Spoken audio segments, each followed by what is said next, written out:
ஆமென். ஆமென். நினைக்கிறோம் உங்களை வாழ்த்துகிறோம், வரவேற்கிறோம். புதிய வாரத்திலும் புதிய நாளிலும் கர்த்தர் தாமே உங்களுக்கு கூடாக எடுத்து வரப்போகிற வார்த்தைகளுக்காக முன்னதாக நன்றி கூறிக்கொண்டு இந்த வேளையிலும் உங்களிடம் ஒப்படைக்கிறோம். வழி நடத்துங்க. God bless you. Amen. Amen, amen. இயேசு கிறிஸ்துவின் இணையற்ற நாமத்தினால் உங்கள் அனைவரையும் வாழ்த்தி வரவேற்கிறேன். கர்த்தர் நல்லவர். அவர் நமக்காக யாவற்றையும் மேன்மையாய் மகிமையாய் செய்து முடித்திருக்கிறார். ஆமென். பிரியமானவர்களே, இந்த வருஷத்தை நன்மையினால் முடிசூட்டி இருக்கிறேன் என்று தேவன் பர்சனலா என்னோடு பேசி இருக்கிறார். தேவனுடைய வாக்கு தத்தங்களை எடுத்து விசுவாசிப்பது ஒரு காரியம். ஆனால் இன்னொரு காரியம் தேவனே வந்து நம்மோடு பேசுவது. அப்ப தேவன் ஒரு வாக்கு தத்தத்தை காண்பித்து இதன்படி இந்த வருஷம் இருக்கும் என்று சொன்னால் நாங்கள் நிச்சயமாய் அதை விசுவாசிக்க வேண்டும். நாங்கள் விசுவாசித்தால் நிச்சயமாய் தேவனுடைய மகிமையை இந்த வருஷத்திலே காண்போம். ஆமென். ஜெபம் பண்ணுவோம். தேவனுடைய வார்த்தைக்காக. அன்பின் பிதாவே, உம்முடைய வார்த்தை ஜீவன் உள்ளது, விடுவிக்கிறது, கட்டுகிறது, நாட்டுகிறது, உயிர்ப்பிக்கிறது. அதற்காக உமக்கு நன்றி செலுத்துகிறோம். உம்முடைய வார்த்தையின்படி முழங்கால் யாவும் முடங்கும், நாவு யாவும் நீரே தேவன் என்று அறிக்கையிடும். ஆமென்.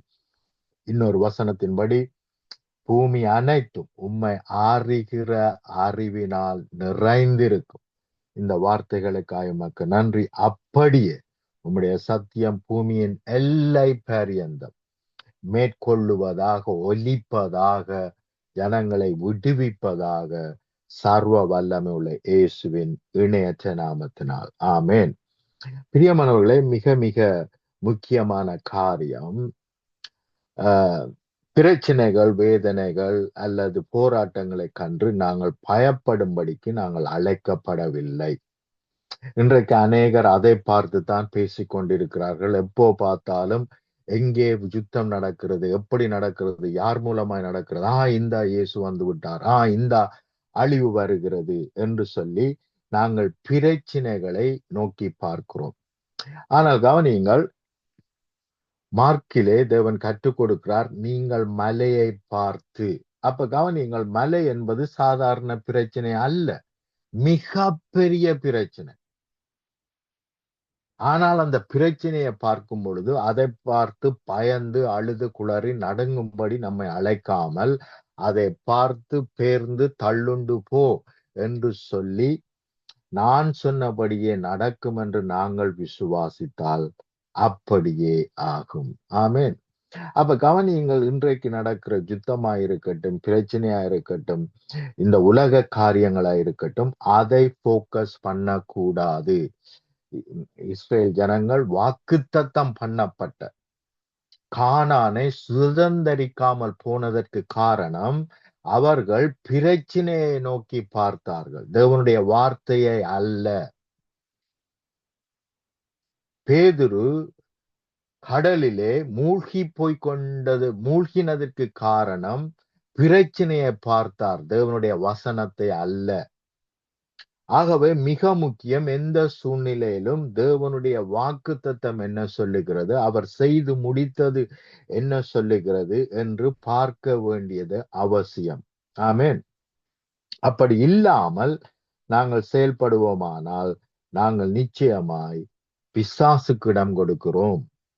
தேவன் நமக்காக மேன்மையான மகிமையான காரியங்களை செய்து முடித்திருக்கிறார். ஆமென்.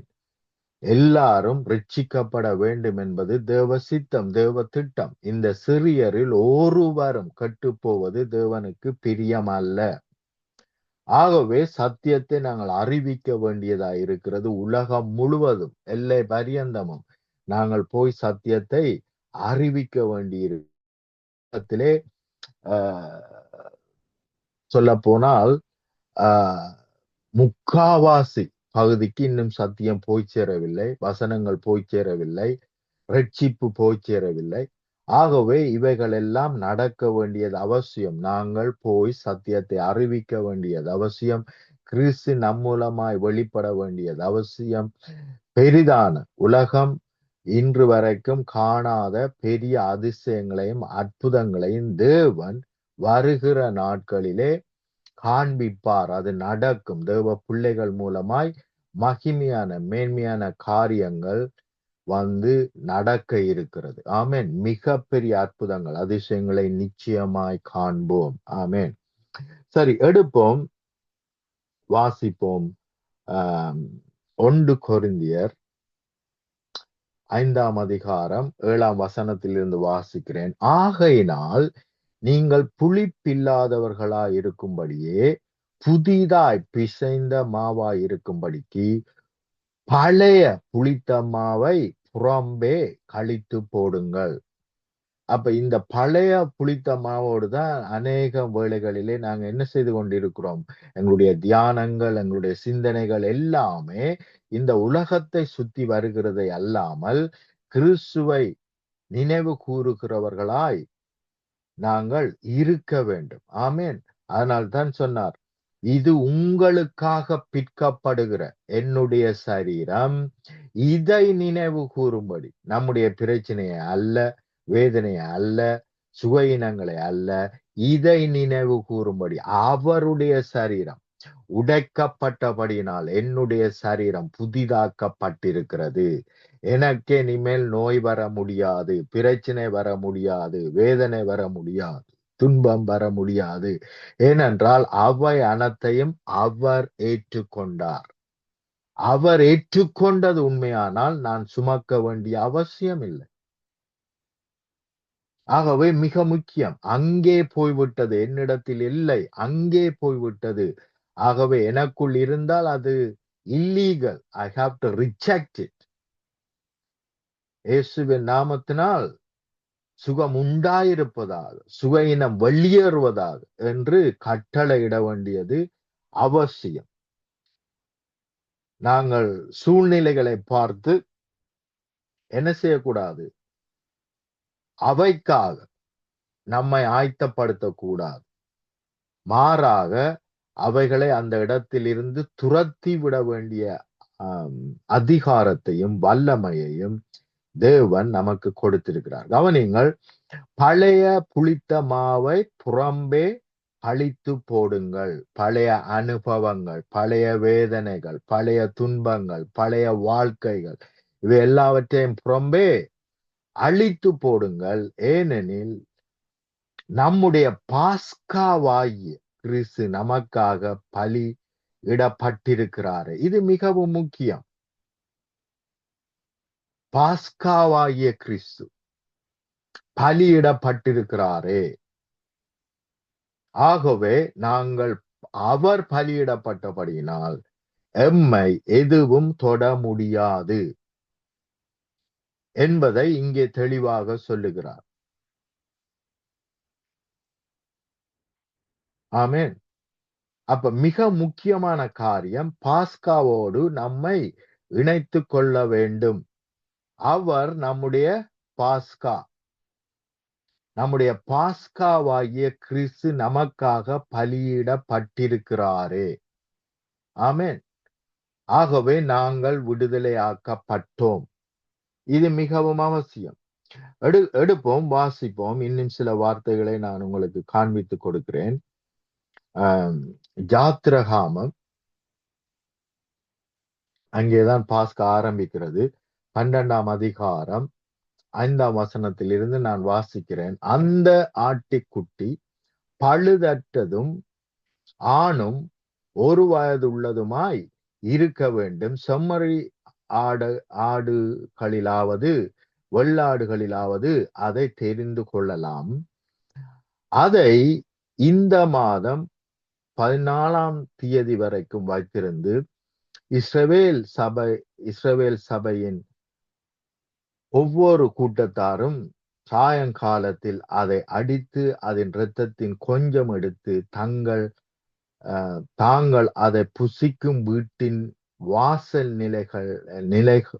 நிலைக்கால்கள் இரண்டிலும் நிலையின் மேற்சட்டத்திலும் தெளித்து அந்த ராத்திரியிலே அதன் மாமிசத்தை நெருப்பினால் சுட்டு புளிப்பில்லாத அப்பத்தோடும் கசப்பான கீரையோடும் அதை புசிக்க கடவீர்கள். 11ஆம் வசனத்திலிருந்து வாசிக்கிறேன். அதை புசிக்க வேண்டிய விதமாவது நீங்கள் உங்கள் அறையில் கச்சை கட்டி கொண்டும் உங்கள் கால்களில் பாதரட்சை தொடுத்து கொண்டும் உங்கள் கையில் தடி பிடித்து கொண்டும் அதை தீவிரமாய் புசிக்க கடவீர்கள். அது கர்த்தருடைய பாஸ்கா. இந்த ராத்திரியிலே நான் எகிப்து தேசமெங்கும் கடந்து போய் எகிப்து தேசத்துள்ள மனிதர் முதல் மிருக ஜீவன் மட்டும் முதல் பேரா இருக்கிறவைகள் எல்லாம் அதம் பண்ணி எகிப்து தேவர்களின் மேல் நீதியை செலுத்துவேன். அப்ப கவனியுங்கள், இது எகிப்தின் தேவர்களை அழிக்கும்படிக்கு தேவன் கிரியை செய்கிறார். எகிப்தின் தேசத்தினால் வந்த வாதைகள், வேதனைகள், துன்பங்கள், அழிவுகள் மாத்திரமல்ல, எகிப்தின் தேசத்திலே எகிப்தின் தேவர்களுடைய முறைமையின்படி முதல் பிறக்கிற ஆண் பிள்ளைகளும் முதல் பிறக்கிற எல்லா மிருக ஜீவன்களும் என்ன செய்யப்படுகிறது? எகிப்தின் தேவர்களுக்கென்று காணிக்கையாக கொடுக்கப்படுகிறது. ஆகவே தேவன் என்ன செய்கிறார்? எகிப்தின் தேவர்கள் மேல் என்ன வருகிறதாம்?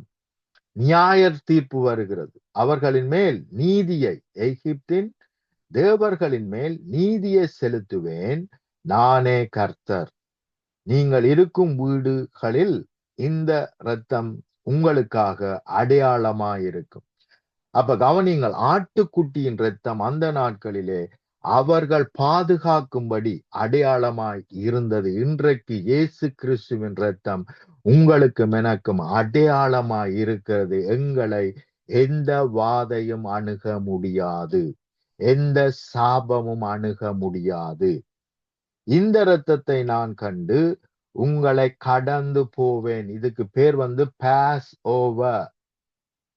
பாஸ் ஓவர் மீன் எங்களை தொட முடியாது, எங்களை கடந்து போகும். நோய்கள் நம்மை தொட முடியாது, நம்மை கடந்து போகும். அக்கிரமங்கள், வாதைகள், பற்றாக்குறைகள், நோய்கள், பலவீனங்கள், இவை எதுவும் நம்மை தொட முடியாது, கடந்து போகும். அப்ப கவனிங்கள், முன்னாடி வசனத்தை வாசித்து காண்பித்தேன். 1 கொரிந்தியர் 5ஆம் அதிகாரம் 17ஆம் வசனம். இயேசுவே நம்முடைய பாஸ்கா ஆட்டுக்குட்டி. அப்ப ஒரு மிருகம், ஒரு ஆட்டுக்குட்டி, 1 வயதுள்ள ஒரு ஆட்டுக்குட்டி அடிக்கப்பட்டு பூசப்பட்டு இருக்கும் பொழுதே எந்த வாதையும் அவர்களை தொட முடியாது, எந்த அழிவும் அவர்களை நெருங்க முடியாது. கவனியுங்கள், இது அவர்களுடைய வீட்டின் நிலைகளிலே பூசப்பட்டது. ஆனால் இப்பொழுதோ கிறிஸ்துவின் ஆலயமாக நாங்கள் இருக்கிறோம். அவர் நமக்குள்ளே ஜீவிக்கிறார், நம்மோடு கூட இருக்கிறார். அப்படியானால் எது நம்மை தொட முடியும்? சிம்பிளாக, ஈஸியாக நாங்கள் இடம் கொடுக்கிறோம் பிசாசுக்கு. எதுவும் தொட முடியாது. ஒரு சாதாரண ஆட்டினுடைய இரத்தம் அது அவர்களை மீட்டிருக்குமானால், அவர்களை பாதுகாத்திருக்குமானால், எந்த வாதையும் அவர்களை தொட முடியாமல் பாதுகாத்திருக்குமானால், இயேசுவின் இரத்தம் அங்கே நிழலாக சொல்லப்பட்டது. இப்பொழுதோ இவைகள் நிஜமாக மாறிவிட்டது.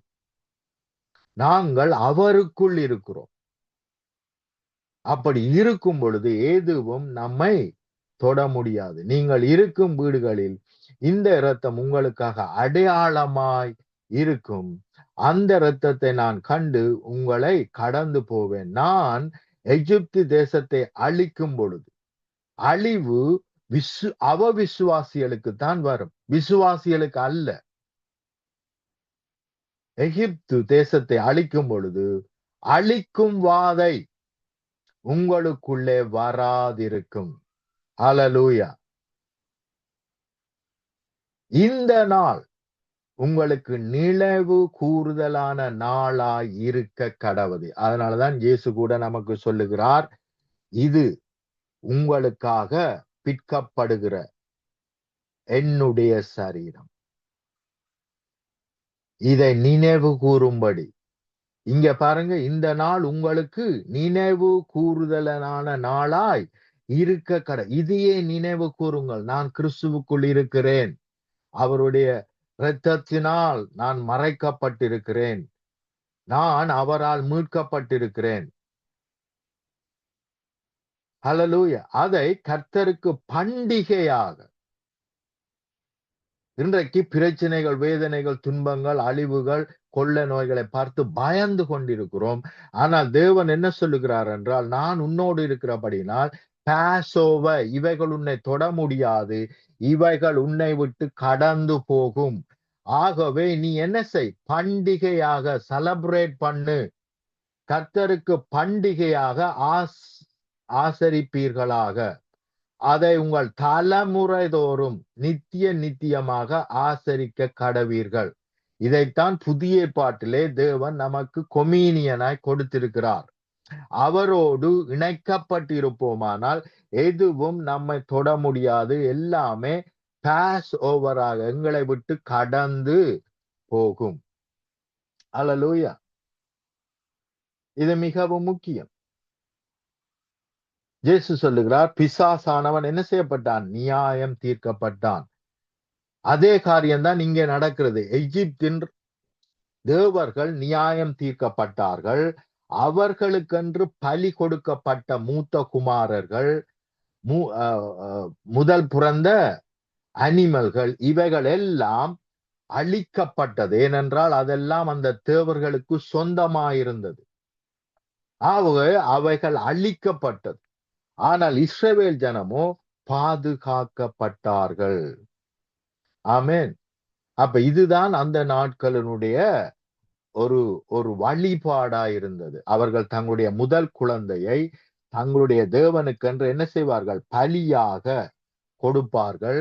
அதன் மூலமாய் தங்களுடைய ஜெனரேஷன், தங்களுடைய வாழ்க்கை எல்லாமே செழிப்பாயிருக்கும். ஏனென்றால் கடவுளுக்கு தங்களுடைய முதல் பலனை கொடுத்திருக்கிறோம் என்று அந்த நாட்களிலே விசுவாசித்தார்கள்.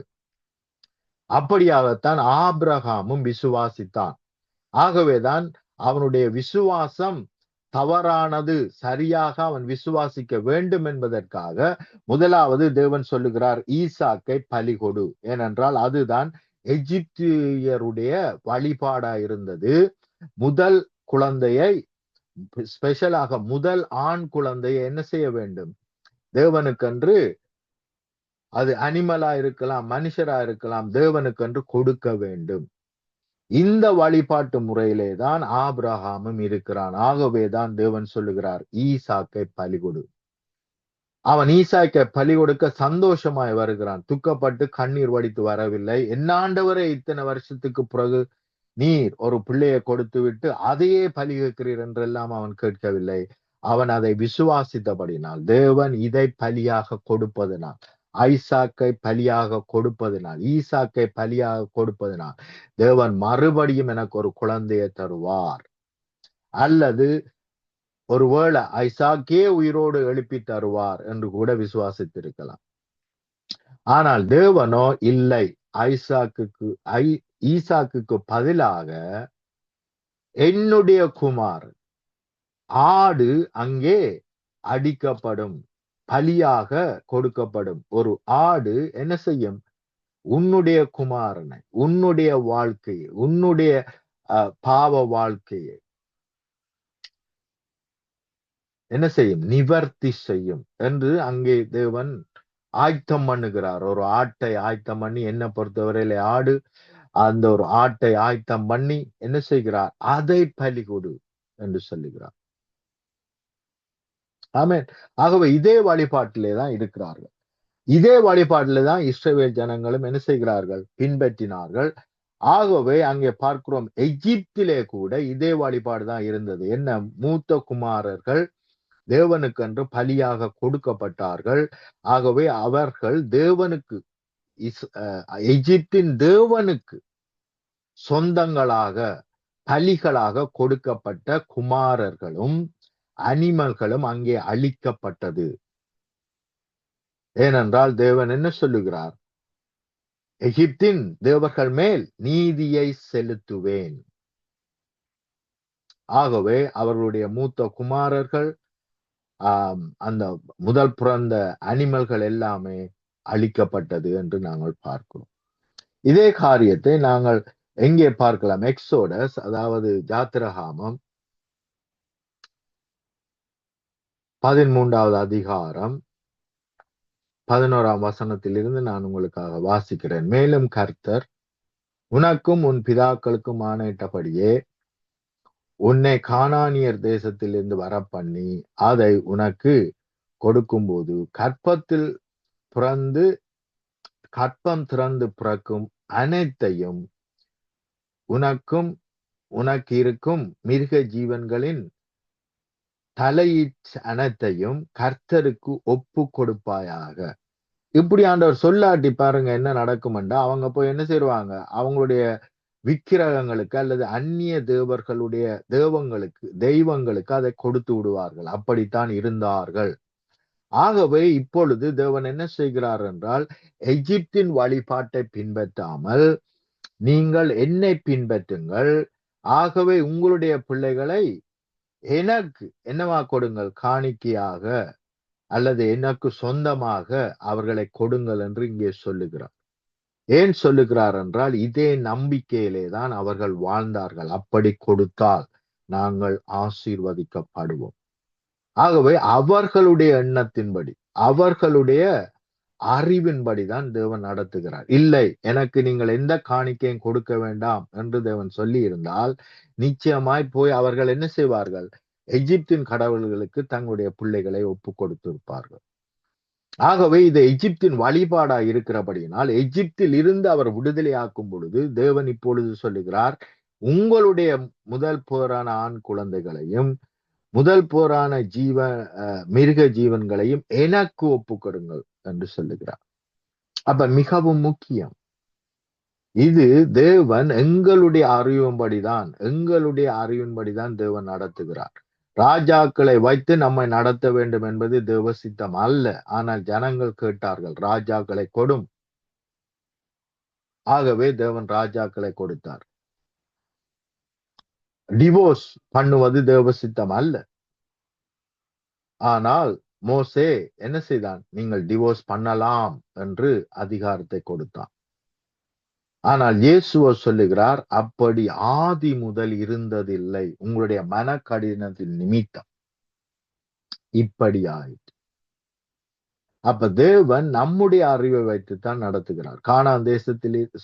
எகிப்து தேசத்தில் இருந்து மீட்ட தேவன் கானான் தேசத்துக்கு ஈஸியாக இலகுவாக கொண்டு போயிருக்கலாம். ஆனால் யுத்தத்தை கண்டால் அவர்கள் மறுபடியும் எகிப்துக்கு திரும்பி போய் விடுவார்கள் என்பதனால் தேவன் என்ன செய்கிறார்? அவர்களை சுற்றி போக பண்ணுகிறார். அப்ப எங்களுடைய அறிவின்படி தான் தேவன் நம்மை நடத்துகிறார். நான் அடிக்கடி சொல்லி இருப்பேன், ஜவீர் என்பவன் வந்த ஆண்டவரே, நீர் வந்து என்னுடைய மகள் மேல் கைய வையும், அப்பொழுது குணமாவார் என்று சொல்லுகிறான். ஆனா இயேசு ஈஸியாக சொல்லி இருக்க முடியும், நானேன் வரணும், அவ்வளவு தூரம் நானேன் பிரயாணம் பண்ணணும், நான் இங்கே இருந்து ஒரு வார்த்தை சொன்னால் உன்னுடைய மகள் குணமாவாள் என்று சொல்லி இருக்கலாம். ஆனால் அவர் சொல்லவில்லை. ஏனென்றால் அதுதான் அவனுடைய விசுவாசம். அவன் விசுவாசித்தால் தான் தேவனுடைய மகிமையை காண முடியும். அப்ப நம்முடைய விசுவாசத்தின்படிதான் எல்லா காரியமும் நடக்கிறது. ஆகவேதான் தேவன் சொல்லுகிறார், உன்னுடைய விசுவாசத்தின்படியே உனக்கு ஆக கடவுள்.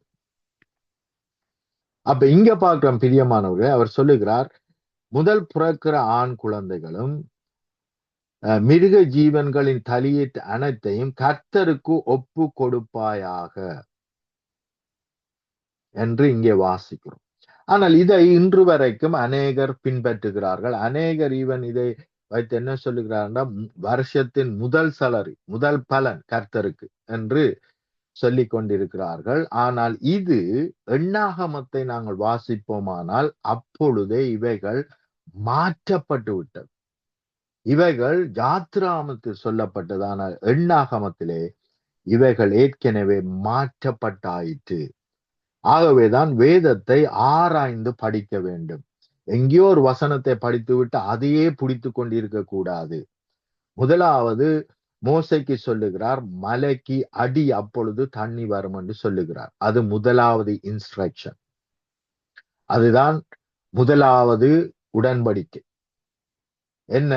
நீங்கள் கிரியை செய்தால் உங்களுக்கு நன்மை உண்டாகும். நாங்கள் கிரியை செய்வதை அங்கே காண்பிப்பது. இரண்டாவது உடன்படிக்கை, ஏற்கனவே எல்லாம் ஆயத்தம் பண்ணப்பட்டிருக்கிறபடினா, கிறிஸ்து இயேசு மூலமாய் எல்லாமே ஆயத்தம் பண்ணப்பட்டிருக்கிறபடினால், உனக்கு என்ன தேவை இருக்கிறதோ, நீ பேசினால், ஜெபித்தால், கட்டளையிட்டால் அதை நடக்கும் என்பதை காண்பிக்கும்படிக்கு மோசைக்கு சொல்லுகிறார், உனக்கு தண்ணி தேவையா இருக்கிறது, இஸ்ரவேலுக்கு ஜனங்களுக்கு தண்ணி தேவையா இருக்கிறது. ஆகவே இப்பொழுது அடிக்கிறதல்ல, மலையோடு பேசு என்று சொல்லுகிறார். மலையை பார்த்து பேசு, அப்பொழுது தண்ணீர் வரும். ஆனால் கிரியை செய்து பெற்றுக்கொண்டவர்கள், பழைய துருத்தி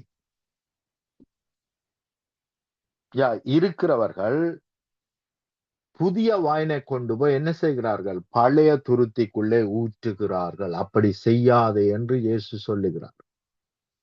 ஆனா நாங்கள் என்ன செய்கிறோம்? புதிய உடன்படிக்கையையும் பழைய உடன்படிக்கையை மிக்ஸ் பண்ணுகிறோம். ஆகவேதான் பிரயோஜனமற்று போகிறது. ரெண்டுமே பிரயோஜனப்படவில்லை. அப்ப கவனியுங்கள், பேசுகிற காலத்திலே இருக்கிறோம், கிரியை செய்கிற காலம் அல்ல. இயேசு நமக்காக எல்லா கிரியையும் செய்து முடித்தபடியினால் இப்பொழுதோ நாங்கள் பேசி பெற்றுக்கொள்ளுகிற காலத்திலே இருக்கிறோம். சுகமா உண்டாவதாக என்று பேசினால் உண்டாகும். தடைகள் நீங்கி போவதாக என்று சொன்னால் நீங்கி போவோம். பிசாசே வெளியேசுவின் நாமத்தினால் இந்த சகோதரனை இந்த சகோதரியை விட்டு வெளியேறு என்று சொன்னால் அப்படியே நடக்கும். இப்பொழுதோ பேசுகிற காலம். ஆனால் அடிக்கிற காலம் இருந்தது என்றால், நாம் கிரியை செய்கிற ஒரு காலம் இருந்தது. இப்பொழுதோ விசுவாசித்து பேசுகிற ஒரு காலம் வந்து விட்டது கிறிஸ்து இயேசு மூலமா. இதைத்தான் நிழலாட்டமாய் அங்கே மோசைக்கு சொல்லுகிறார், பேசு. ஆனால் பேசினால் நடக்குமா? ஆனால் அடித்தால் நிச்சயமாய் நடக்கும் என்று சொல்லி மோசே என்ன செய்கிறார்? அடித்தார். அதனால் வர வேண்டிய ஆசீர்வாதங்களை, பெற வேண்டிய வாக்கு தத்தங்களை பெறாமல் போனார்.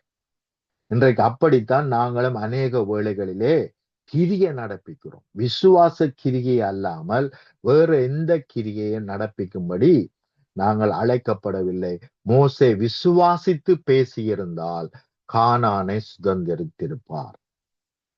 அவருக்கு கொடுத்த வாக்கு தத்தத்தை அவர் பெற்றிருப்பார்.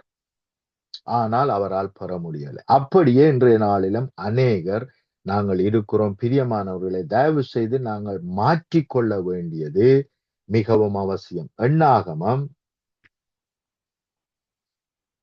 3ஆம் அதிகாரம் 12ஆம் வசனத்தை உங்களுக்காக வாசிக்கிறேன், கவனிங்கள். இஸ்ரவேல் புத்திரரில் கற்பம் திறந்து பிறக்கிற முதல் பேரான யாவுக்கும் பதிலாக, அப்ப முன்னாடி சொன்னார் எகிப்திலிருந்து அவர்களை மீட்ட பிறகு சொன்னார், ஓகே, முதல் ஆண் பிள்ளைகள் எல்லாம் எனக்கு சொந்தம், அதே போல கற்பம் திறந்து பிறக்கிற எல்லா அனிமலும் எனக்கு சொந்தம் என்று சொன்னார்.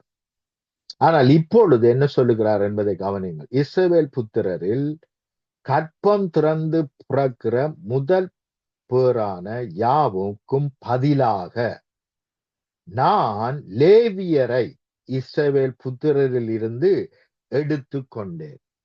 அப்ப இப்ப சொல்லுகிறார், முதல் பிறக்கிறவர்கள் அல்ல, லேவி கோத்திரத்தை நான் எனக்கு ஊழியம் செய்யும்படிக்கு எனக்கு பணிவிடைக்காரராய் அவர்களை எடுத்துக் கொள்ளுகிறேன். அவர்கள் என்னுடையவர்களாய் இருக்கிறார்கள். அப்ப இப்போ மாற்றப்பட்டு விட்டது. அப்ப இப்பொழுது கிறிஸ்து இயேசுவுக்குள் நாங்கள் மாற்றப்பட்டு விட்டோம். சகலதும் செய்து முடிக்கப்பட்டாயிற்று. அவரே நம்முடைய பாஸ்கா ஆடாக மாறின பிறகு எதுவுமே நம்மை தொட முடியாது. வருகிற வாதைகளா இருக்கலாம், துன்பமா இருக்கலாம், பிரச்சனையா இருக்கலாம், நம்மை தொட முடியாது. இது மிகவும் அவசியம். சூழ்நிலையை பார்த்து பேசுவது இலகு, ஆனால் விசுவாசித்து பேசுவதுதான் முக்கியம். கவனியுங்கள், எசாயா 60ஆம் அதிகாரம் 1ஆம் வசனம் இப்படி சொல்லுகிறது, எழுந்து பிரகாசி, உன் ஒளி வந்தது. யார் அந்த ஒளி? இயேசு கிறிஸ்து. அப்போ எழுந்து பிரகாசி, உன் ஒளி வந்தது, கர்த்தருடைய மகிமை உன்மேல் உதித்தது. இந்த வார்த்தையை நீங்கள் யாக்கோப்பு 17ஆம் வசனத்திலே வாசிக்கலாம். அங்கே இயேசு சொல்லுகிறார், பிதாவே, நீர் உம்முடைய மகிமையை எனக்கு கொடுத்தீர், நான் அந்த மகிமையை இவர்களுக்கு கொடுத்தேன். அப்ப கவனியுங்கள், கர்த்தருடைய மகிமை உன்மேல் உதித்தது. இதோ இருள் பூமியையும் காரிருள் ஜனங்களையும் மூடும் என்றால், பிரச்சனைகள், வேதனைகள், போராட்டங்கள், இப்படிப்பட்டவைகள் எல்லாம் யாரை மேற்கொள்ளும் என்று சொன்னால் உலகத்தாரை. இதோ இருள் பூமியையும் காரிருள் ஜனங்களையும் மூடும். ஆனாலும் என்றாலே, அந்த ஆனாலும் என்றதுக்கு நான் உங்களுக்கு அர்த்தம் சொல்லியிருக்கிறேன். ஆனாலும் என்று சொன்னாலே முன்னாடி சொல்லப்பட்டது கேன்சல். ஆனாலும் உன்மேல் கர்த்தர் உதிப்பார், அவருடைய மகிமை உன்மேல் காணப்படும். ஹல்லேலூயா! எவ்வளவு பெரிய ஆசீர்வாதம்! தேவன் நம்மோடு இருக்கிறார், அவருடைய மகிமை நம்மோடு இருக்கிறது, அவருடைய பாதுகாப்பு நம்மோடு இருக்கிறது.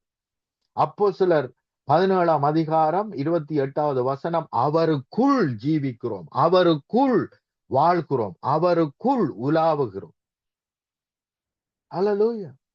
அப்ப எதுவும் நம்மை தொட முடியாது என்று விசுவாசித்தால் எதுவும் நம்மை தொட முடியாது. ஆனாலும் உன்மேல் கர்த்தர் உதிப்பார். பிரச்சனை உதிக்காது, வேதனை உதிக்காது, துன்பம் உதிக்காது, நோய் நொடி உதிக்காது, வைரஸ் உதிக்காது. கர்த்தர் உதிப்பார், அவருடைய மகிமை உன்மேல் காணப்படும். அல்லேலூயா! உன் வெளிச்சத்தின் அண்டைக்கு ஜனங்களும். அப்ப பாருங்க, அப்ப இப்பதான் ஜனங்களுக்கு தெரியும், இவர்கள் தேவனுடைய பிள்ளைகள், இவர்களை எதுவும் தொட முடியாது, எதுவும் பாதிக்க முடியாது. இவர்கள் அக்கினிக்குள்ளாய் நடந்து போனாலும் அக்கினி இவர்களை பற்ற முடியாது. ஈவன் அக்கினியினுடைய ஸ்மெல், மனம், எரிகிற மனம் கூட இவர்களிலே காணப்பட முடியாது. சிங்கத்தின் குகைக்குள்ளே போட்டாலும் சிங்கத்தினால் சாப்பிட முடியாது. வெளிச்சத்தினிடத்துக்கு ஜாதிகளும், உதிக்கிற உன் ஒளியினிடத்திற்கு ராஜாக்களும் கடந்து வருவார். ஹல்லேலூயா! அப்ப எதுவுமே நம்மை மேற்கொள்ள முடியாது. உதிக்கிற உன் ஒளியினிடத்திற்கு, உன் வெளிச்சத்தினிடத்துக்கு ஜாதிகளும், உதிக்கிற உன் ஒளியினிடத்துக்கு ராஜாக்களும் கடந்து வருவார்கள். அப்ப நம்மோடு தேவன் இருக்கிறார் என்பதை உலகம் காணும். சாதாரண மனுஷர் அல்ல, ஈவன் ராஜாக்கள். தானியேலோடு தேவன் இருக்கிறார் என்பதை ராஜா கண்டார். சாத்ராக், மேஷாக், ஆபேத் நேகோவோடு தேவன் இருக்கிறார் என்பதை ராஜா கண்டார்.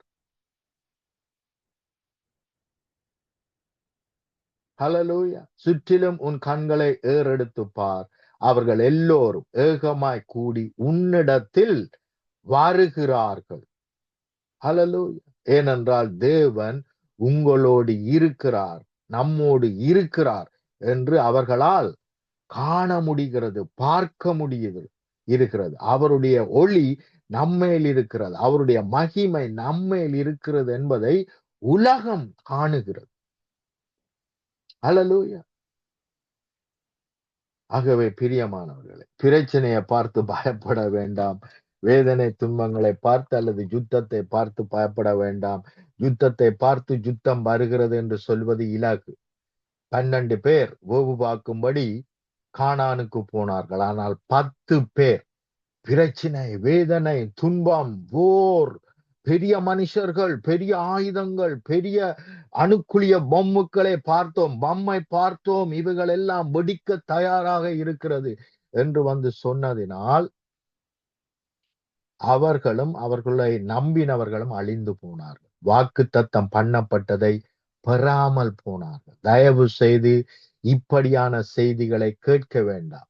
அந்த 10 பேரை குறித்து தேவன் என்ன சொன்னார்? நீங்கள்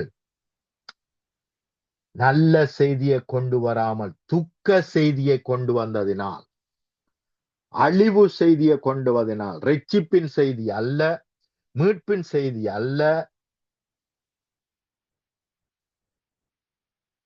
அழிவின் செய்தி கொண்டு வந்தபடியினால் நீங்களும் பிரவேசிக்க மாட்டீர்கள், நீங்கள் அழிந்து போவீர்கள் என்று சொன்னார். ஆகவே தயவு செய்து வாய்களை துறந்து நன்மையை பேசுவோம், ஜீவனை பேசுவோம், உயிர்த்தெழுதலை பேசுவோம். அப்பொழுது அவைகள் உண்டாயிருக்கும். ஆமேன். ஜெபம் பண்ணுவோம். அன்பின் பிதாவே, இந்த வேளைக்காக உமக்கு நன்றி செலுத்துகிறோம். நானே ஜீவன், நானே உயிர்த்தெழுதல் என்று சொன்னவர், நானே ஒளி என்று சொன்னவர் நம்மோடு கூட இருக்கிறதற்காய் நன்றி செலுத்துகிறோம். நீர் நமக்குள்ளே இருக்கிறபடினால், இயேசு கிறிஸ்துவை உயிர்ப்பித்த அதே ஆவியானவர் நமக்குள்ளே இருக்கிறபடினால் நம்முடைய சரீரங்களை உயிர்த்தெழ பண்ணி இருக்கிறீர். அதற்காக உமக்கு நன்றி செலுத்துகிறோம். ஆகவே எல்லா நோய்களும் வெளியேறுவதாக, பலவீனங்கள் வெளியேறுவதாக, பற்றாக்குறைகள், பில்லி சூனிய கட்டுக்கள், பிசாசின் கிரிகைகள், தடைகள், தாமதங்கள் வெளியேறுவதாக, மனக்கண்கள் திறக்கப்படட்டும். உம்முடைய சத்தியத்தை அறியத்தக்கதாய், உம்மை நீர் செய்து முடித்ததை காணத்தக்கதாய், ஆகாருடைய கண்களை திறந்தது போல இவருடைய கண்கள் திறக்கப்படுவதாக, நீர் ஆயத்தம் பண்ணினவைகளை காணட்டும், பெற்று கொள்ளட்டும், ஜீவிக்கட்டும். துன்மார்க்கன் மரிப்பது எனக்கு பிரியமோ, அவன் ஜீவிக்க வேண்டும் என்று விரும்புகிறேன், மனம் திரும்பி ஜீவிக்க வேண்டும் என்று விரும்புகிறேன் என்று நீர் எசேக்கியேலிலே சொன்னது போல மனம் திரும்புதல் உண்டாயிருக்கட்டும், ஜீவன் மேற்கொள்ளட்டும், உம்முடைய ராஜ்யம் மேற்கொள்ளட்டும், உம்முடைய சித்தம் பரலோகத்திலே செய்யப்படுவது போல பூமியை மேற்கொள்ளட்டும், செய்யப்படட்டும். இயேசுவின் எண்ணற்ற நாமத்தினால் ஆமேன், ஆமேன், ஆமேன்.